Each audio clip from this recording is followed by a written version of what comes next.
बिस्मिल्लाहिर्रहमानिर्रहीम अस्सलामुअलैकुम वरहमतुल्लाहि वबरकातुहू। मेरा नाम अबू बकर है और आप देख रहे हैं नॉलेज पॉइंट। आज के इस लेक्चर में हम बकिया जो रिमेनिंग प्रपोजिशंस थी उनके बारे में बात करेंगे। कल के लेक्चर में हमने समझी थी इन, ऑन और एट प्रपोजिशन। आज के लेक्चर में हम रिमेनिंग बाकी जो प्रपोजिशन रह गई हैं उनके बारे में समझेंगे। लॉ एडमिशन टेस्ट में ये प्रपोजिशन का समझना बहुत जरूरी है अगर हम प्रपोजिशन के पोर्शन में मैक्सिमम मार्क्स हासिल करना चाहते हैं। सबसे पहली जो हमारी आज की प्रपोजिशन है वो है बिलो और अंडर प्रपोजिशन। बिलो प्रपोजिशन और अंडर प्रपोजिशन उस वक्त इस्तेमाल की जाती हैं जब कोई चीज किसी दूसरी चीज के नीचे हो। ये बात हमें समझ लग गई कि जब कोई चीज किसी दूसरी चीज के नीचे हो तब ये प्रपोजिशन इस्तेमाल होती हैं। मगर अब इनके दरमियान जो मेन डिफरेंस है वो स्टूडेंट्स को कंफ्यूज कर देता है, उसका उनको पता नहीं होता, जिसकी वजह से एमसीक्यूज गलत हो जाता है। वो हम समझ लेते हैं। बिलो प्रपोजिशन उस वक्त इस्तेमाल होगी जब कोई चीज किसी दूसरी चीज से नीचे तो हो मगर उनके दरमियान फासला ना हो, सरफेस उसके साथ उसकी सरफेस के साथ टच कर रही हो वो चीज। और अंडर प्रपोजिशन उस वक्त इस्तेमाल की जाएगी जब कोई चीज किसी चीज की दूसरी चीज से नीचे हो मगर उसके दरमियान फासला हो। एक रफ सी डायग्राम बनाता हूं, उसके जरिए से आपको आसानी के साथ समझ चल जाएगी। सबसे पहले ये एक सरफेस है, उसके नीचे कोई चीज पड़ी है, इसमें फासला है, तो इसमें कौन सी प्रपोजिशन लगेगी? Under preposition. मगर अगर इसी तरह ही कोई सरफेस पड़ी हो, उसके साथ बिल्कुल साथ कोई चीज जुड़ी हो, तो उस वक्त कौन सी प्रपोजिशन लगेगी? वो बिलो प्रपोजिशन लगेगी। हमने जो जुमला होगा उसकी सेंस से अंदाजा लगा लेना है कि कोई चीज दूसरी चीज के साथ अब जुड़ी है कि नहीं, तो उस हिसाब से हमने उस एमसीक्यूज को टिक मार्क कर लेना है। इस तरह से ये रफ सी डायग्राम बनाई है। उम्मीद करता हूं कि आपको समझ लग गई होगी। उसके बाद जो हमारी सेकंड प्रपोजिशन है वो है ओवर और अबव प्रपोजिशन। ये दोनों प्रपोजिशन उस वक्त इस्तेमाल की जाती हैं जब कोई चीज किसी दूसरी चीज से ऊपर हो, यानी कोई चीज हमसे ऊपर हो। अब ओवर प्रपोजिशन जो है उसके दो इस्तेमाल हैं। सबसे पहला इस्तेमाल जब कोई चीज हमारे से ऊपर हो मगर हमारे साथ फिजिकली टच हो रही हो तो हमारी ओवर प्रपोजिशन लग जाएगी। नंबर एक इस्तेमाल। अब इसका दूसरा इस्तेमाल जो है, कोई चीज हमारे सर से ऊपर हो, वैसे ही हमारे साथ फिजिकली भी टच नहीं, तो भी हमारी ओवर प्रपोजिशन लग जाएगी। मिसाल के तौर पर the fan is over my head, ठीक है, वो हमारे सर से ऊपर है। उसके बाद जो अबव प्रपोजिशन है वो उस वक्त इस्तेमाल की जाएगी जब कोई चीज हमसे ऊपर तो हो मगर दो चीजों के दरमियान उसका कंपैरिजन किया जा रहा हो। मिसाल के तौर पर कोई पतंग उड़ा रहा है, असलम और अली पतंग उड़ा रहे हैं। अली कहता है मेरी पतंग असलम की पतंग से ऊपर है। अब इनके दरमियान कंपैरिजन आ गया, तो इस वजह से यहाँ पर अबव प्रपोजिशन का इस्तेमाल किया जाएगा। याद रखें, जहां भी कंपैरिजन आ जाए वहां पर अबव प्रपोजिशन लगेगा और जहां पर कंपैरिजन ना हो, वैसे ही ऊपर की बात की जाए, वहां पर ओवर प्रपोजिशन लगेगी।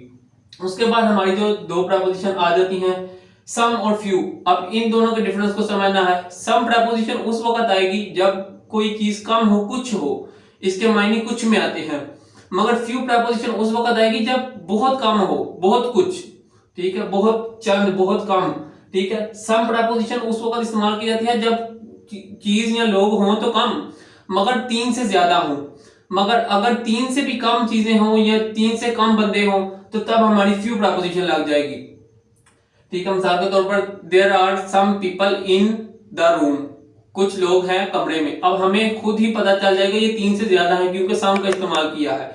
मगर इसी जगह अगर सम की जगह few people in the room, तब हमें इसकी बनावट से फ्यू का इसमें इस्तेमाल आ गया है। इस वजह से हमें खुद ब खुद ही पता चल जाना है कि यहाँ पर तीन से कम बंदे होंगे कमरे में। इस वजह से इन दोनों के दरमियान डिफरेंस ये है कि सम उस वक्त आएगी जब तीन से ज्यादा हो और फ्यू प्रपोजिशन उस वक्त आएगी जब चीजें या बंदे तीन से कम हो। उसके बाद हमारी जो प्रपोजिशन आती है वो सिंस प्रपोजिशन।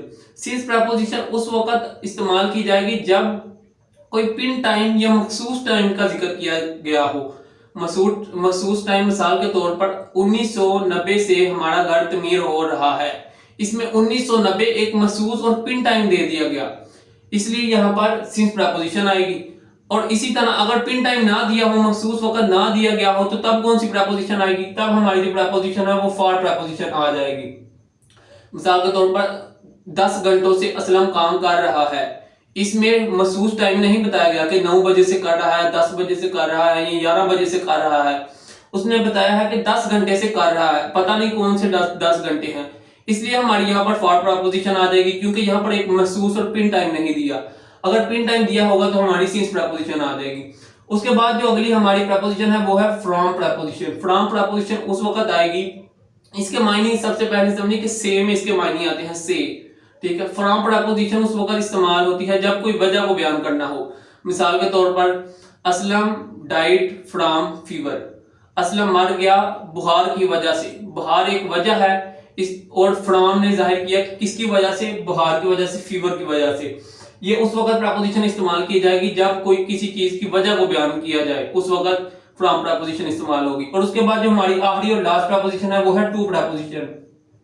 टू प्रपोजिशन के जो मायने हैं वो उर्दू में और आमतौर पे को में आते हैं, ठीक है। टू प्रपोजिशन के और भी बहुत से इस्तेमाल हैं, वो आपने खुद रिसर्च करनी है। और हम इसके मेन जो इसका इस्तेमाल है ना वो समझ लेते हैं। इसके को में मायने आते हैं और टू प्रपोजिशन जो है वो उस वक्त लगेगी जब को के मायने आ रहे हो। मिसाल के तौर पर this notification is from HEC to students, ये नोटिफिकेशन HEC की तरफ से स्टूडेंट को है, ठीक है। आई एडवाइस टू अली, मैंने अली को नसीहत की, इसलिए इसके मायने टू में आते हैं। इसके और भी इस्तेमाल है, वो हम अगर आप कहेंगे तो अगली वीडियो में समझ लेंगे या आपको समझा दूंगा। इसके और भी हैं, इसकी वजह से फिर वीडियो बहुत लंबी हो जाएगी। और भी हैं, उनको आपने जरूर पढ़ना है, ठीक है। इसके अलावा कुछ प्रपोजिशन होती हैं जो कि होती हैं फिक्स प्रपोजिशन। वो प्रपोजिशन ऐसी होती हैं कि इनमें से कोई भी सेंस नहीं बन रही होगी, इनमें से भी नहीं। जो पिछले हमने रिमेनिंग पढ़ी है वो प्रपोजिशन भी इसमें कोई सेंस नहीं दे रहे होंगे, बच्चे कंफ्यूज हो जाएंगे और गलत टिक मार्क कराएंगे। हमने ऐसा हरगिज नहीं करना, ये एक बहुत अहम नुक्ता है जिसको हमने समझना है। चंद प्रपोजिशन ऐसी होती हैं जो कि फिक्स प्रपोजिशन होती हैं, जैसे गो टू, ठीक है। इस तरह की प्रपोजिशन होती हैं जो पहले से फिक्स होती हैं। वो अगर आप इतनी ज्यादा याद नहीं कर सकते तो वो आपकी सेंस बन रही होगी, जिस तरह फ्लो बनना होगा जुमले का, आपने उस हिसाब से उसको हल करना है। उसके अलावा आपने वो प्रपोजिशन फिक्स प्रपोजिशन कम से कम 50 से 100 या इतनी एक मरतबा पढ़ लेनी है, चंद प्रपोजिशन पढ़ लेनी है, ताकि आपको आइडिया हो जाए कि इस तरह की फिक्स प्रपोजिशन भी होती हैं। हम ये प्रपोजिशन कर लेंगे और उसके बाद फिक्स प्रपोजिशन को पढ़ लेंगे तो आसानी से हमारा जो प्रपोजिशन का पोर्शन है वो हल हो जाएगा और हम इसमें मैक्सिमम मार्क्स हासिल कर सकेंगे। हम मिलते हैं नेक्स्ट वीडियो में, तब तक के लिए मुझे दीजिए इजाजत। मिलते हैं नेक्स्ट वीडियो में, अल्लाह हाफिज।